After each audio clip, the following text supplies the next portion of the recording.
We're joined by one of the luckiest survivors, Charlie McNerney, who was camping close to the volcano when it blew.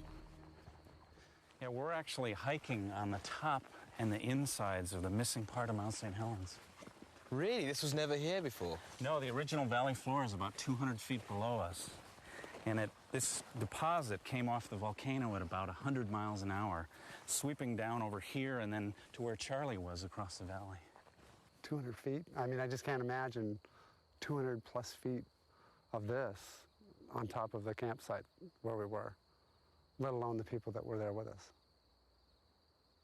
Must be kind of eerie. It's very eerie.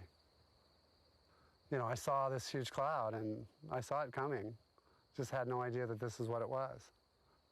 What did you hear? Because it's quite quiet now. It's quite still. It was quieter that morning. You know, when you first woke up, it was, like I said, it was the raw silence I think anybody could ever hear. There wasn't a bird sound. There wasn't a chirp. There wasn't a breeze of wind. It wasn't anything. And in a matter of 2 minutes, it changed. This went from really quiet to the high wind, high heat.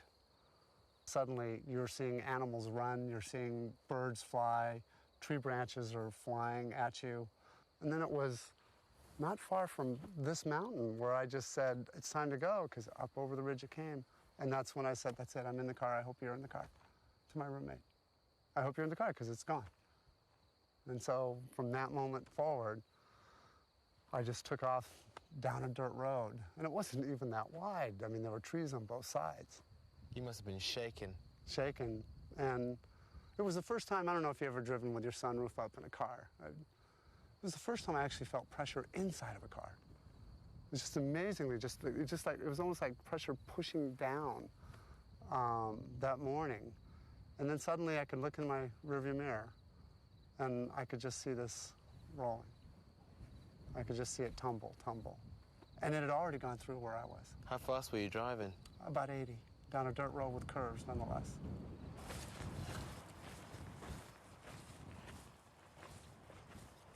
So, Sammy, the riverbed there is pretty much kind of level. So you can imagine, so our campsite would be just there. And then, of course, you have this elevation of all of the deposit. My sense of it is, you know, how small you are when it comes to something of this magnitude. And right. There were lots of folks affected that day. A lot of folks that didn't make it home. At the same time, you know, just so you get the perspective of what this is, I brought some photographs down that we were able to take. So on that day, that's the wall that you can see coming at you. You just get this sense of how incredibly big this is. This is what you saw coming to you? Yes. And you're just running for your life? I see it, yeah. You're just running for your life. Jeez. Going 100, 150 miles an hour. And that's what creates all of this. You're a lucky man. I feel that way. I think about it all the time. The thought